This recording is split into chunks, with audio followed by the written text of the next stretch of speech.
Ano ang lucid dream? Ang isang lucid panaginip ay isa kung saan ang dreamer ay ganap na malaman na sila ay nananaginip.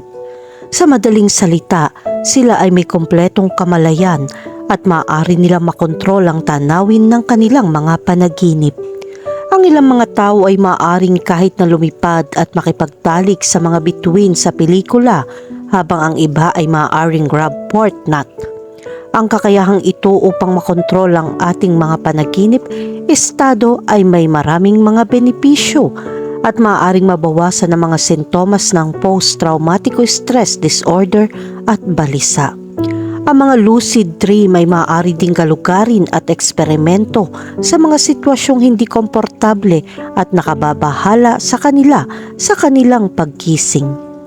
Iba't ibang pamamaraan ay binuo sa paglipas ng mga taon upang ibuyo ang lucid dream.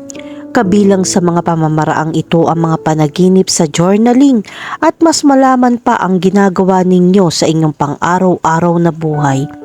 Ang pananatiling panaginip sa inyong isipan bago kayo matulog ay nagdaragdag ng inyong mga pagkakataon na makilala ang mga ito habang natutulog kayo.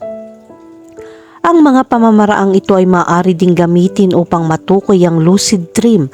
Halimbawa, kung napansin mo na araw-araw na mga bagay at gawain ay nagbabago upang kumatawan sa ibang tao o idea sa iyong panaginip, masasabi mo na ikaw ay nananaginip at kumilos ng naaayon dito.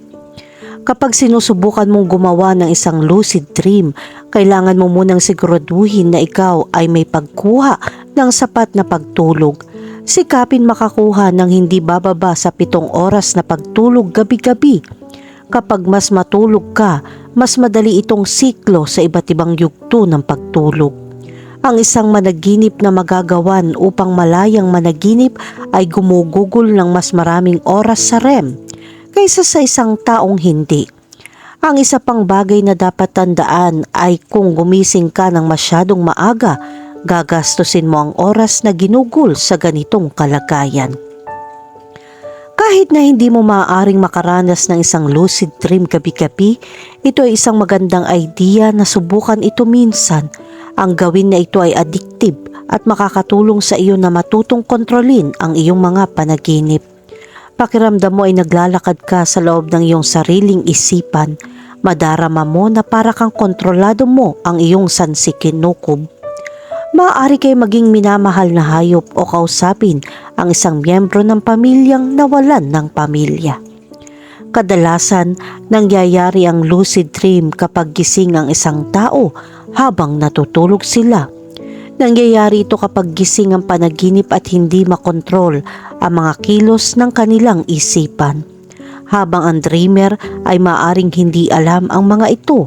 Ang hindi sinasadyang isipan ay magagawan upang makontrol ang kanyang damdamin at panaginip.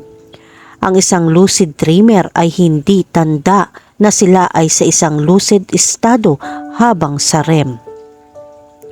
Sa isang panaginip sa lucid, mararanasan din ng isang tao ang gayon ding kaisipan tulad ng ginagawa nila sa paggising nila sa buhay.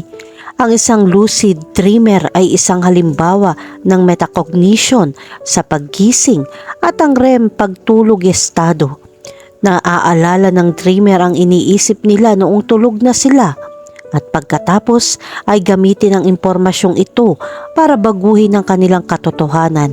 Ito ay tinatawag na lucid dream.